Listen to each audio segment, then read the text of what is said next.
Me permito dar la bienvenida y pido un aplauso a ustedes al magíster licenciado Juan Enrique Miranda Vázquez, primer vicepresidente de la Corporación de Periodismo de Ecuador y presidente de la Federación Provincial de Periodistas de Ecuador. Me permito pedir la intervención que por el podio el maestro del periodismo, gran activista cultural, presidente de la Organización Cultural Argos, licenciado Julio Villarreal Seguillén. Un aplauso a ustedes por ello.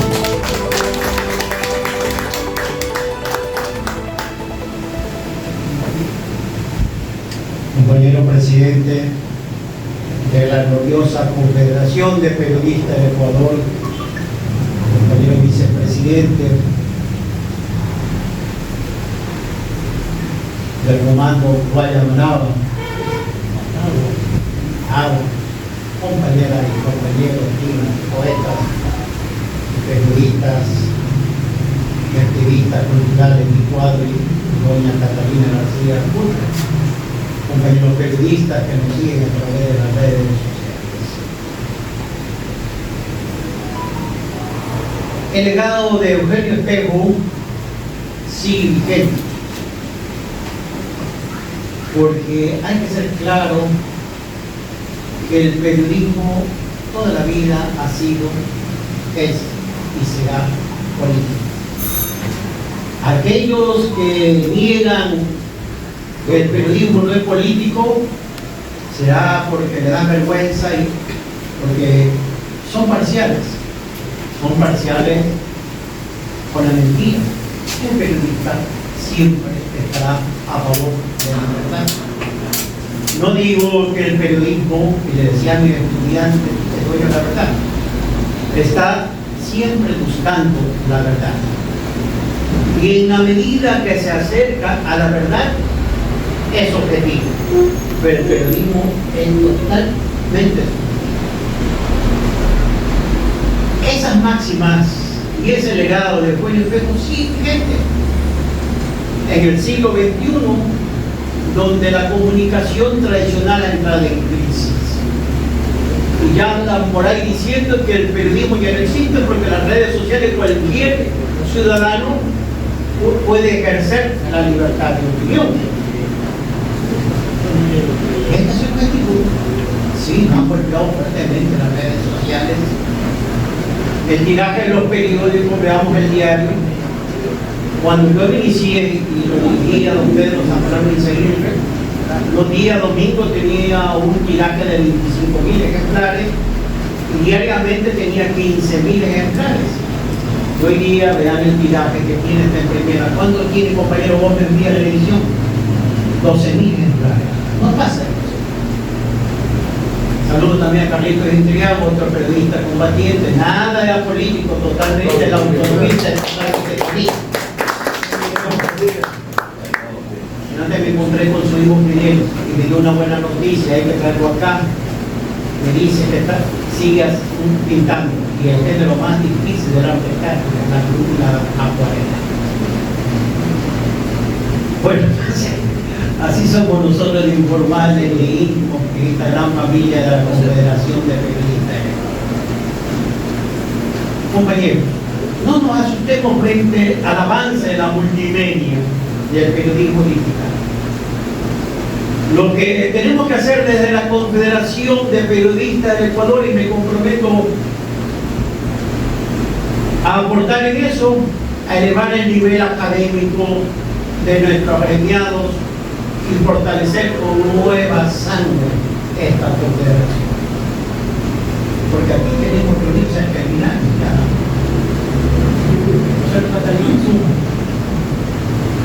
Entonces tenemos que renovar, no hay que tener miedo a la renovación.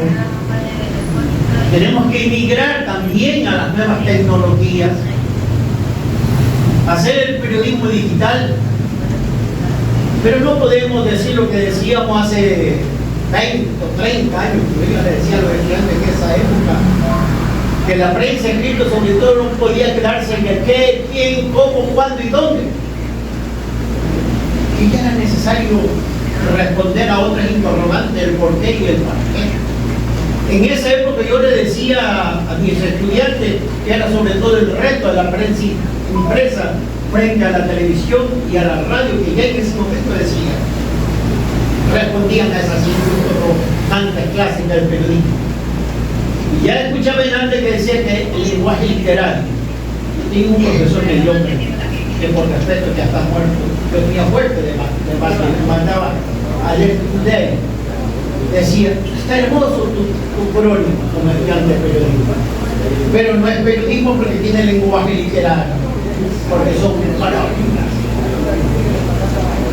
Oye, era el diseñador de la revista Argentina, no era periodista, académico.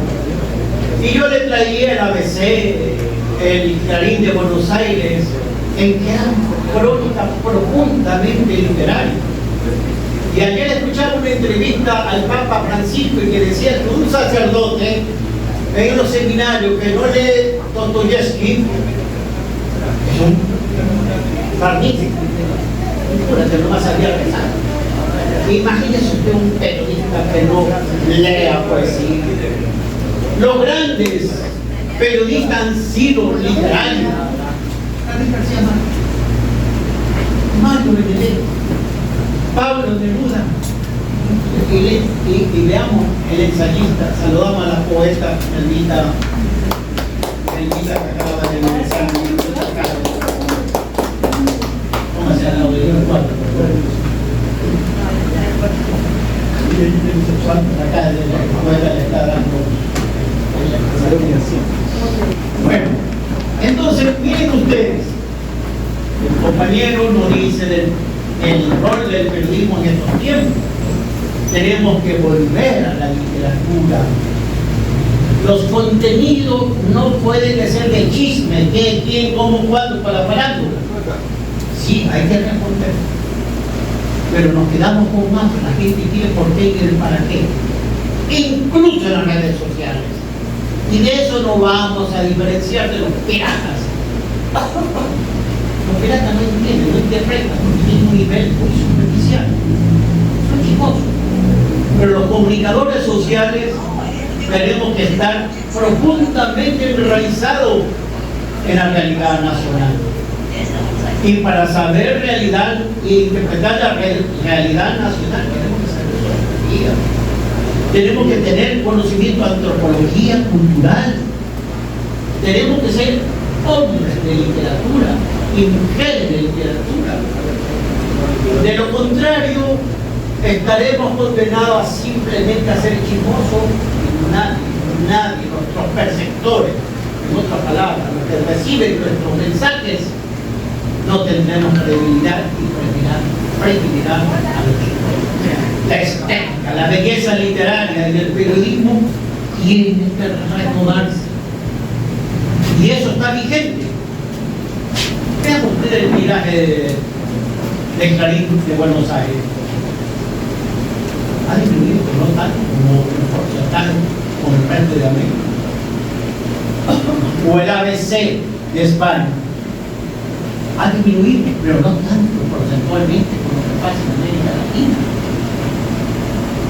Yo me acuerdo que tenía fuerte discrepancia con el en paz descanse el profesor Jorge Maldonado, y coincidía más con el capitán Arboleda.